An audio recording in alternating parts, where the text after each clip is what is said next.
My story in a world that sees nothing in me except a body. I am writing these words while tears are choking me, and I honestly don't even know where to begin. Everything inside me feels heavy, like something slowly collapsing day after day, piece by piece, until there is almost nothing left of who I used to be. It is not one moment that broke me. It is thousands of small moments that no one ever sees. I work in a field dominated by men, about 96% of them, and I am the only woman in this entire environment. When I first entered, I remember the feeling clearly. I tried to stand tall. I wore confidence like armor. I told myself, "You belong here. You earned your place." At first, I was proud. I genuinely was. I thought I was breaking barriers, breaking expectations, breaking what people believe a woman can or cannot do. I used to smile to myself thinking, I am changing something here.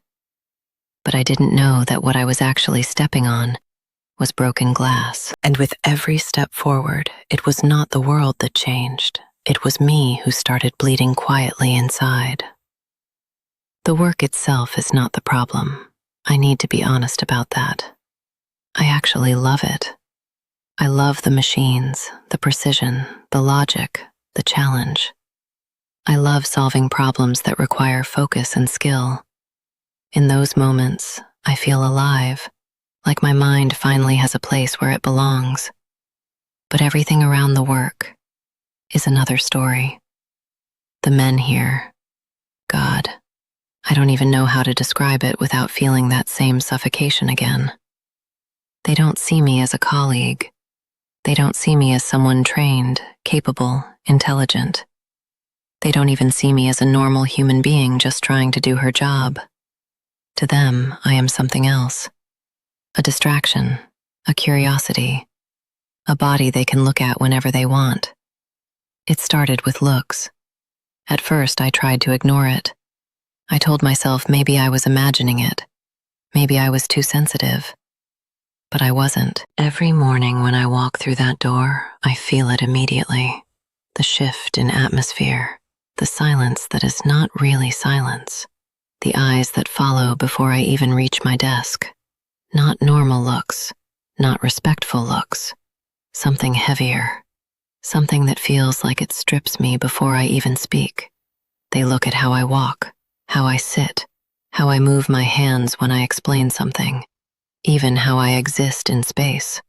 And I started noticing something terrifying.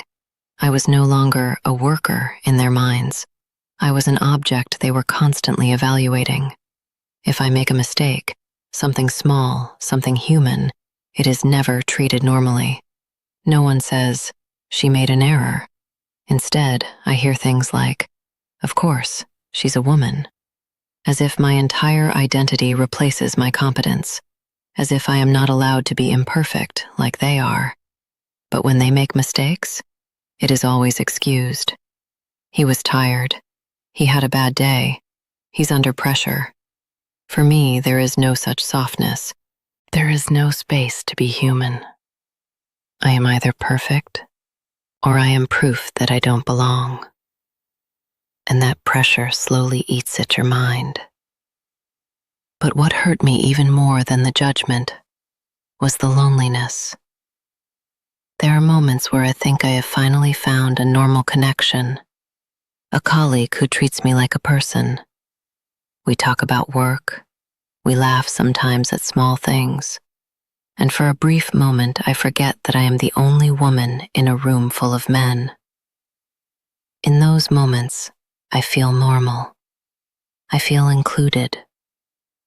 But it never lasts, because sooner or later, the tone changes. A comment becomes a hint. A joke becomes something suggestive.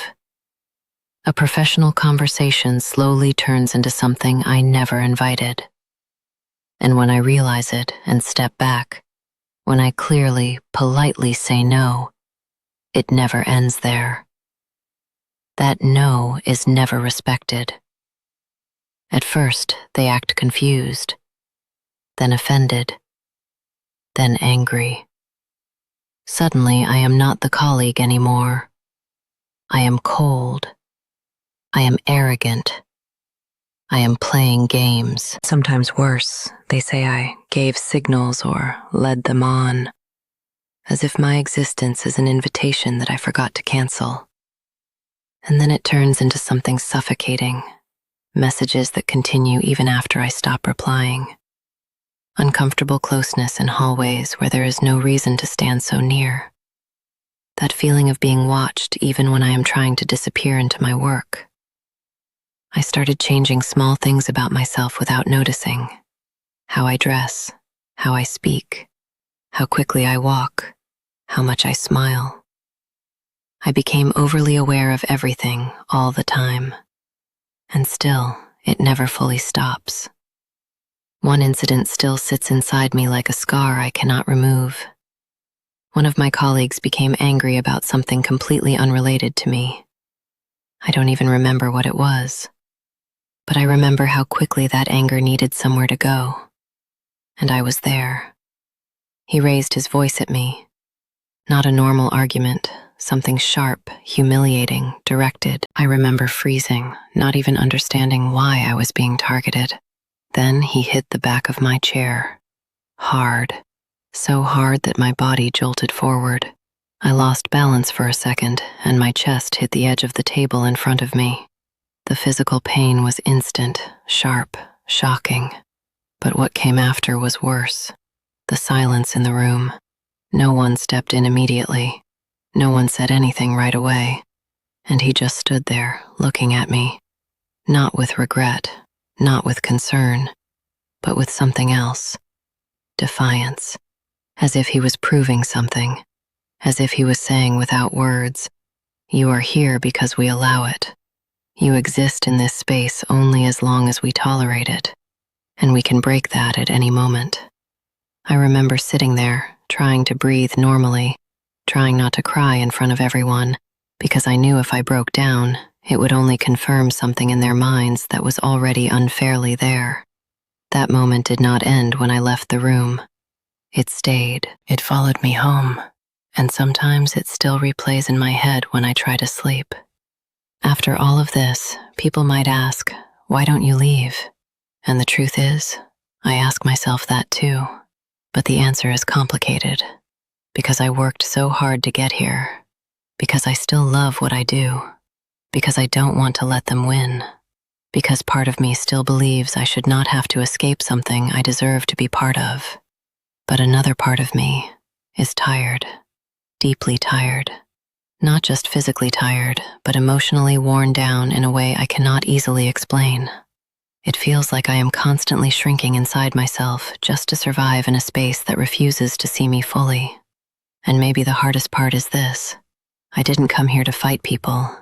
I came here to work, to build something, to be respected for my mind. But instead, I spend so much energy just trying to exist without being reduced, without being judged, without being touched by invisible hostility every day. And now I sit here writing this, wondering how many other women are living the same story in silence, thinking they are alone. Because that is the cruelest part of all. It makes you feel alone, even when you are not.